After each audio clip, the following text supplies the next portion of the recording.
Bonafide Hustler here, and today I'm going to show you 6 jackets that you should be looking for at thrift stores and garage sales.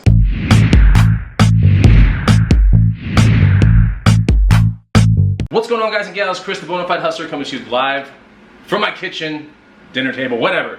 And today I'm going to show you 6 styles of jackets that you should be looking for when you're out thrifting or when you're at garage sales, that kind of stuff. So we'll get right to it. Don't forget to follow me on Instagram at the Bonafide Hustler. You can also get this free money making guide. It's the first link down below. It'll teach you 50 items to look for at thrift stores and garage sales. I think you'll really enjoy it, so go check it out. It's free. First link down below. Second link down below, Bonafide Hustler merch. Look at this, the original Cheddar Quest shirt. It's so nice, right? We even have other merch from back in the day, the Cheddar Weather shirt. You've probably seen a million videos of me garage selling with this shirt on. You can get yourself one of these. Second link down below. And of course, who doesn't like to be an early bird at garage sales? That's right, you can get this shirt too. I like this shirt. It fits really, really well. But yeah, constantly designing some cool stuff. This is my recent design. I love it. Look at that. And there's cheddar in the bird's hands. Or talons, I'm not sure. But check it out. I love it. Shirt's super cool. Second link down below, you can check out all the merch. Now the reason I'm making this video is because in about 3 or 4 days, Jackets $2 is coming out. And on top of that, in the past 2 weeks, just in my antique booth, 5 jackets have sold. I've been selling jackets every single week. I know in the past 2 weeks that 5 jackets have sold because, yeah, I see it every single evening when I check the sheet, and it's pretty interesting. And they're not exactly one, genre either. It's different genres. So in this video, we're gonna discuss 6 genres of jackets that you should be looking for. And I hope it just piques your interest that jackets can be extremely profitable when you're at thrift stores, when you're at garage sales. You can put this stuff on eBay, you can put them on local avenues. I have an antique booth, but just the other day, for example, it hadn't even been a week like I sold a CC Filson jacket right here that had blemishes on it. I think I sold this thing for $159. I bought it not even a week before for $11 at a thrift store. So it just goes to show you that jackets are a very profitable thing, and you don't have to have an antique booth, for example, to be able to resell these things. The first style of jacket is called a quilted jacket. And if you take a look at it, it kind of looks like it has a quilted pattern to it. So these are usually pretty nice, casual, warm jackets, and they can be used for like an everyday kind of thing. The 2 brands that I like to mess with are Barbour and Belstaff. But yeah, this is a nice jacket. This is actually my own. I like it a lot. This is a Barbour jacket, and yeah, jackets like this, quilted jackets, oftentimes with strong brands can sell for over $100 pretty easily. So check out quilted jackets right there. Make sure you're dealing with a strong brand. You should have no problem. A lot of times they come in gray, olive green, dark navy blue, or black. Now the second type of jacket is more like a genre of jacket, and you can think of things like the Marlboro Man sheepskin jacket, the shearling, and this style right here. And you might be thinking like, that looks kind of weird, but I like this style and it sells pretty well in the booth because we picked this up the other day at a Savers for right around $8. It has this kind of faux bone or horn kind of buttons. This is made by Wilson's Leather, which isn't my favorite leather maker or anything like that, but it's an interesting kind of jacket, interesting color, good cuts, and in the cuts we have that kind of faux shearling kind of wool. I like it a lot, and believe it or not, this would sell in the booth for $100 pretty quickly. It could sell on eBay for right around the same amount of money as well. But this is kind of the second genre of jackets that we look for, and those are kind of like that Western Yellowstone, if you ever watched the series, that kind of theme of jackets. So they're pretty cool and they're pretty easy to spot. They're almost always going to be that light tan. They could look like this color. There could be dark brown in a sense, but they're going to have certain accents that make it look like the person that would wear it would have a ranch, or they would have horses or something like that, log cabin. It's that kind of jacket. So these sell really well in the booth as well. When we come across a pretty big, like Sherpa coat or a Marlboro Man kind of shearling coat, now those are kind of booth or eBay type items. Of course, when you deal with eBay, there's more of a seasonality play to that kind of jacket, but that's what I'm talking about here with the genre number 2. Genre number 3 are parkas, okay? Now parkas are interesting kind of jackets because not a lot of people know what parkas truly are.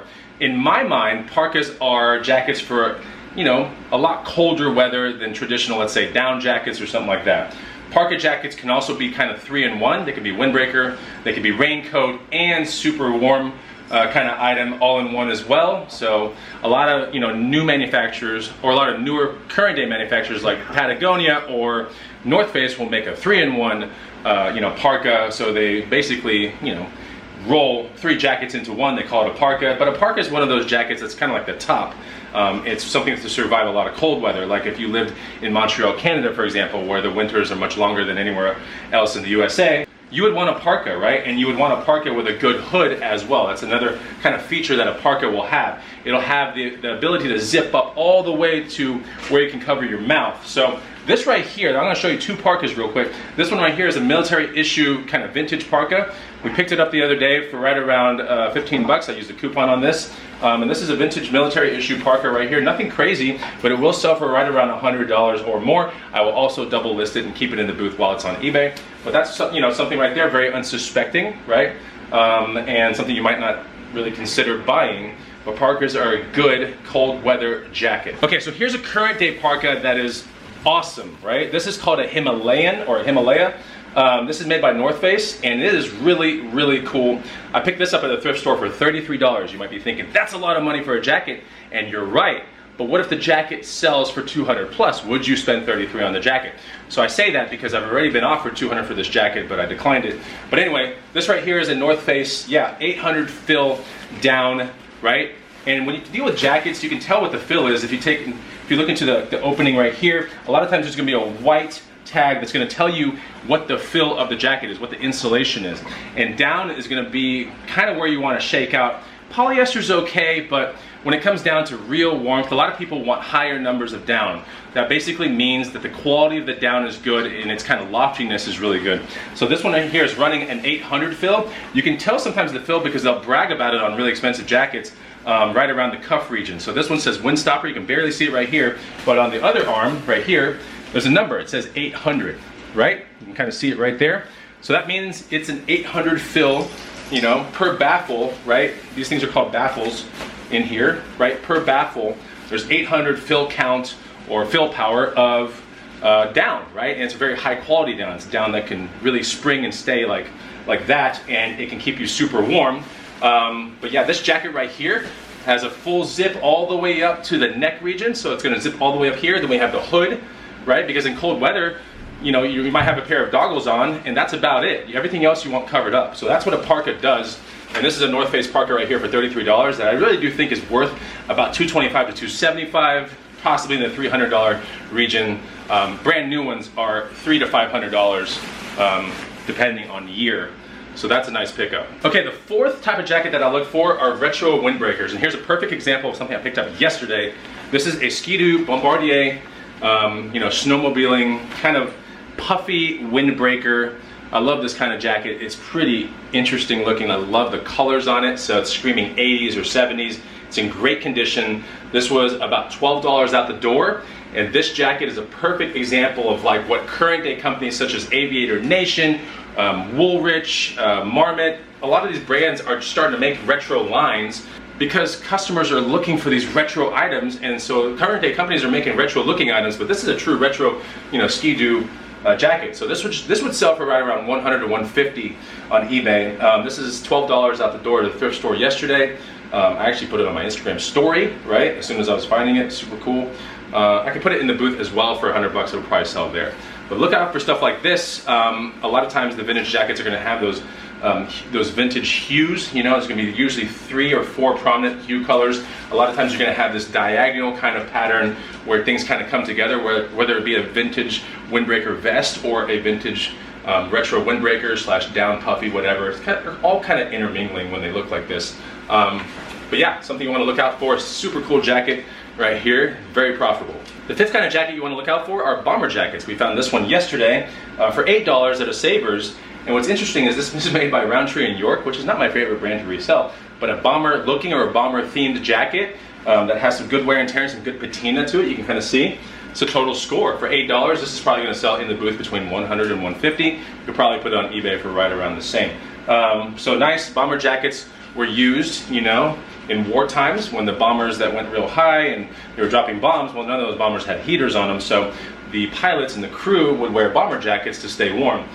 So sometimes the bomber jackets are going to have detachable, you know, little pieces around the neck right here. They might even have a shearling interior, you know, like a sheepskin interior.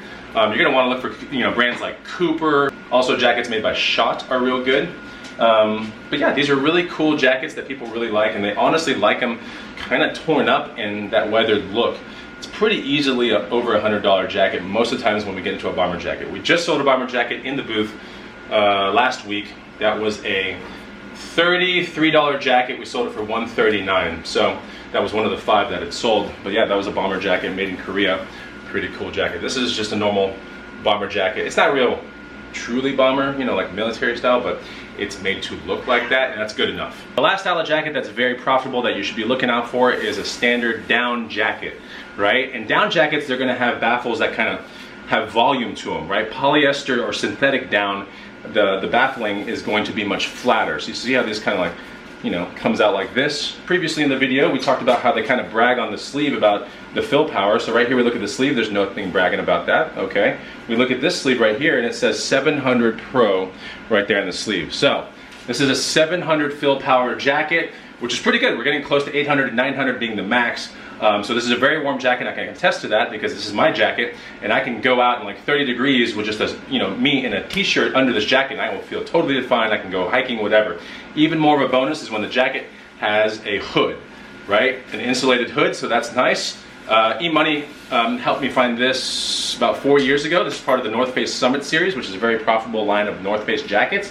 Well, we found this one at a thrift store for around $24.